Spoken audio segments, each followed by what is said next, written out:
Hello delicious friends, Johnny from Eurogamer here, and today I'd like to talk to you about Zubmariner, the expansion for Sunless Sea that's finally out for you to download. If you've never played Sunless Sea, then you're in for a treat. It's a beautiful, hilarious, haunting game set in an alternate timeline in which Victorian London is stolen by bats and plonked in the Untersee, a subterranean ocean filled with strange people, weird locations, and wicked quests.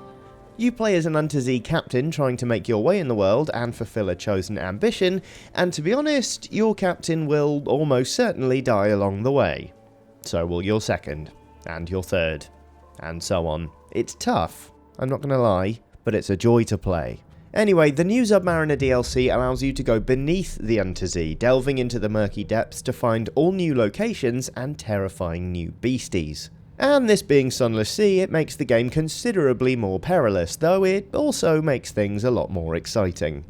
But this being Sunless Sea, getting your ship refitted so it serves as a submarine also isn't the easiest thing in the world. So in order to help things along, I thought I'd make this handy video guide on how to get yourself a Zub in Sunless Sea. If you'd rather go in cold, turn away now.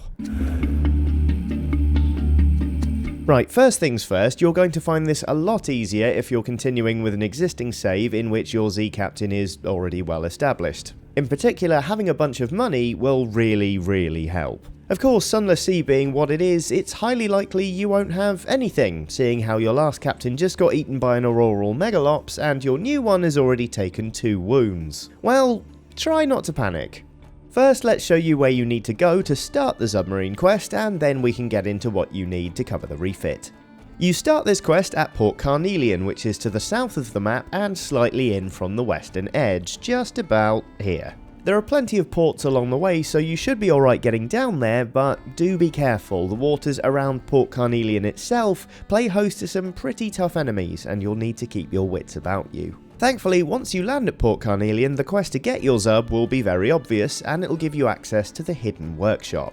Here you can start the preparations to turn your ship into a submersible, and in order to do that, you need to up your experimental modifications number. You can do this in a number of ways. You can cough up Z stories in batches of 3, you can donate an outlandish artifact, an extraordinary implication, some Stygian ivory, or some good old-fashioned money. 75 echoes will get you 25 points of experimental modifications, a quarter of the way in other words. Keep an eye out for all these things on your journey across the Untersee, and you should be set. For my part, I decided to see how quickly I could earn the money to pay for the modifications, because as you probably know, there are lots of ways to earn an echo or 2 in Sunless Sea, but it's not always super easy to hang on to your reserves. Remember, you can always get paid by the Admiralty for compiling and delivering port reports. So stop into as many places as your fuel levels and supplies will allow on the way to Port Carnelian. Some of them won't pay out loads, but every little helps. Because it's not far from Port Carnelian to Fallen London's Wolfstack docks, I found myself making a few round trips in order to cash in my reports and buy cheap supplies, earning my money in a way that probably wasn't the swiftest, but at least kept me alive. A quick trip up to Venderbite with a tomb colonist in tow also proved pretty useful. Anyway, however you manage it, once you get your experimental modifications number to 100, you'll be given the opportunity to go scavenge up some sonar schematics from a derelict vessel to the east. Specifically, these can be found at Khan's Shadow, which is east of the Salt Lions, which are themselves east of Fallen London. Go there, grab the stuff, and head back to Port Carnelian. That will enable you to complete Phase 2 and finally launch your submarine.